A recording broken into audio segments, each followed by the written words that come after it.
ANMR ನ್ಯೂಸ್ಗೆ ಸ್ವಾಗತ. ಅತ್ಯುತ್ತಮ ಕಟ್ಟಡ ನಿರ್ಮಾಣ ಸಾಮಗ್ರಿಗಳಿಗೆ ಒಮ್ಮೆ ಭೇಟಿ ಕೊಡಿ. ವಿಜಯಲಕ್ಷ್ಮಿ ಸ್ಟೀಲ್ಸ್, ಬೆಂಗಳೂರು ಜೋಡಿ ರಸ್ತೆ, KSRTC ಡಿಪೋ ಮುಂಭಾಗ, ಚಿಂತಾಮಣಿ.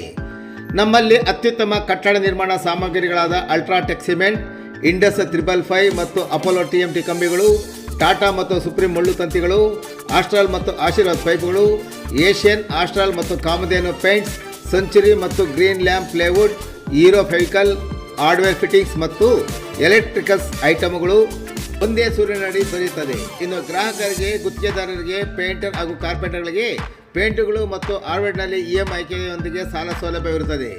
ಗ್ರಾಹಕರು ತಮ್ಮ ಕಟ್ಟಡಕ್ಕೆ ಬೇಕಾದ ಗುಣಮಟ್ಟದ ಸಾಮಗ್ರಿಗಳಿಗಾಗಿ ಒಮ್ಮೆ ಭೇಟಿ ಕೊಡಿ. ವಿಜಯಲಕ್ಷ್ಮಿ ಸ್ಟೀಲ್, ಬೆಂಗಳೂರು ಜೋಡಿ ರಸ್ತೆ, KSRTC ಡಿಪೋ ಮುಂಭಾಗ, ಚಿಂತಾಮಣಿ. ಸಂಪರ್ಕಿಸಿ. ಮೊಬೈಲ್ ಸಂಖ್ಯೆ 9884920725 9066226648.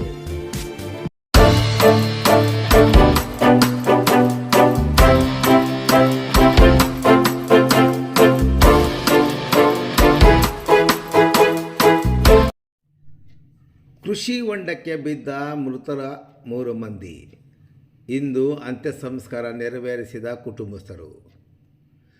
ಗ್ರಾಮದಲ್ಲಿ ನೀರಸ ಮೌನ. ಮದುವೆಯಾಗಿ 1 ವರ್ಷದ ಮಗುವಿನ ತಾಯಿಯ ಗೋಳಾಟ. ಮದುವೆಗೆ ಹೆಣ್ಣು ಗೊತ್ತುಪಡಿಸಿದ ತಾಯಿಯ ಗೋಳಾಟ. ಮದುವೆ ಇಲ್ಲದ ಯುವಕರ ಕುಟುಂಬದ ತಂದೆಯ ಗೋಳಾಟ. ಇವೆಲ್ಲ ಇಂದು ಕಾಣಿಸಿದ್ದು ಚಿಂತಾಮಣಿ ತಾಲೂಕಿನ ಕಸಬಾ ಹೋಬಳಿ ಕಾಗತಿ ಗ್ರಾಮ ಪಂಚಾಯತಿ ವ್ಯಾಪ್ತಿಯ ಮುಂತಕದಿರೇನಹಳ್ಳಿ ಗ್ರಾಮದಲ್ಲಿ. ತಾಲೂಕಿನ ಕಾಗತಿ ಗ್ರಾಮ ಪಂಚಾಯಿತಿ ವ್ಯಾಪ್ತಿಯ ಮುಂತಕದಿರೇನಹಳ್ಳಿ ಬಳಿ ಶುಕ್ರವಾರ ಕೃಷಿ ಹೊಂಡದಲ್ಲಿ ಬಿದ್ದು 3 ಮಂದಿ ಮೃತಪಟ್ಟಿದ್ದು, ಮುಂತಕದಿರೇನಹಳ್ಳಿಯ ರಮೇಶ್, ಲೋಕೇಶ್ ಮತ್ತು ಶ್ರೀಕಾಂತ್ ಎಂಬ ಯುವಕರಾಗಿದ್ದು, ಅವರ ಅಂತ್ಯ ಸಂಸ್ಕಾರ ಮೃತ ಕುಟುಂಬದವರ ಗೋಳಾಟದಲ್ಲಿ ಇಂದು ನೆರವೇರಿತು. ಮೃತರಲ್ಲಿ ಲೋಕೇಶ್ಗೆ ಮದುವೆಯಾಗಿ 1 ವರ್ಷದ ಮಗು ಇದ್ದರೆ, ರಮೇಶ್ಗೆ ಮದುವೆ ಹೆಣ್ಣು ಗೊತ್ತುಪಡಿಸಿದ್ದಾರೆ ಎನ್ನಲಾಗಿದೆ. ಇನ್ನು ಶ್ರೀಕಾಂತ್ಗೆ ಇನ್ನೂ ಮದುವೆಯಾಗಿಲ್ಲ. ಎಲ್ಲರೂ ಕೂಲಿ ಕೆಲಸ ಮಾಡುವವರು. ಅವರನ್ನೇ ನಂಬಿರುವ ಕುಟುಂಬಗಳು ಇದೀಗ ಅನಾಥವಾಗಿವೆ.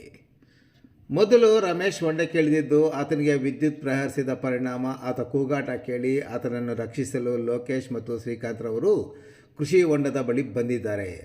ಲೋಕೇಶ್ ಇಳಿದಿದ್ದಾನೆ. ಆಗ ವಿದ್ಯುತ್ ಪ್ರವಹಿಸಿ ಇಬ್ಬರು ಮೃತಪಟ್ಟಿದ್ದಾರೆ. ಅದನ್ನು ಕಂಡ ಶ್ರೀಕಾಂತ್ ತಮ್ಮ ಗ್ರಾಮದ ಮುನಿರಾಜ್ ಎಂಬುವರಿಗೆ ಕರೆ ಮಾಡಿ ಫೋನ್ ಕೆಳಗೆ ಇಟ್ಟು ಅಲ್ಲಿದ್ದ ವಿದ್ಯುತ್ ತಂತಿಗಳ ಬಳಿ ಇದ್ದ ಸ್ವಿಚ್ ಬೋರ್ಡ್ನಲ್ಲಿ ವಿದ್ಯುತ್ ಸ್ವಿಚ್ ಆಫ್ ಮಾಡಿ ಅವರನ್ನು ರಕ್ಷಿಸಲು ಆತ ಸಹ ಕೃಷಿ ಹೊಂಡಕ್ಕೆ ಇಳಿದಿದ್ದಾರೆ. ಅವರಿಗೂ ವಿದ್ಯುತ್ ಪ್ರವಹಿಸಿ ಮೃತಪಟ್ಟಿದ್ದಾರೆ.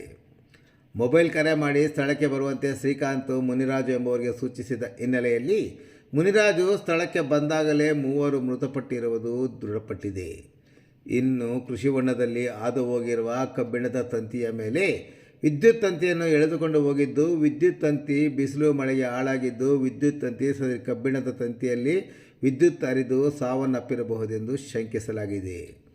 ಇನ್ನು ಈ ಸಂದರ್ಭದಲ್ಲಿ ಕೃಷಿ ಹೊಂಡಕ್ಕೆ ಯಾವ ಪಂಪು ಮೋಟಾರ್ಗೆ ಸಂಪರ್ಕ ಕಲ್ಪಿಸುವ ವಿದ್ಯುತ್ ಪ್ರವಹಿಸುತ್ತಿತ್ತೋ ಅಥವಾ ನಿರಂತರ ವಿದ್ಯುತ್ ಅಲ್ಲಿ ಪ್ರವಹಿಸುತ್ತಿತ್ತೋ ಎಂಬುದನ್ನು ಬೆಸ್ಕಾಂ ಇಲಾಖೆ ಸಂಪೂರ್ಣ ತನಿಖೆಗೂ ಸಹ ಕೈಗೆತ್ತಿಕೊಂಡಿದೆ. ಒಟ್ಟಿನಲ್ಲಿ 3 ಮಂದಿ ಬಡ ಕೂಲಿ ಕಾರ್ಮಿಕರು ಸಾವು ಇಡೀ ಮುಂತಕದಿರೇನಹಳ್ಳಿ ಗ್ರಾಮಕ್ಕೆ ಬರಸಿಡಿಲು ಬಡಿದಂತಾಗಿದೆ. ಮೃತ ಕುಟುಂಬಗಳಿಗೆ ಯಾರಾದರೂ ನೆರವಾಗಲಿದ್ದಾರೆಯೇ ಎಂಬುದನ್ನು ಕಾದು ನೋಡಬೇಕಾಗಿದೆ.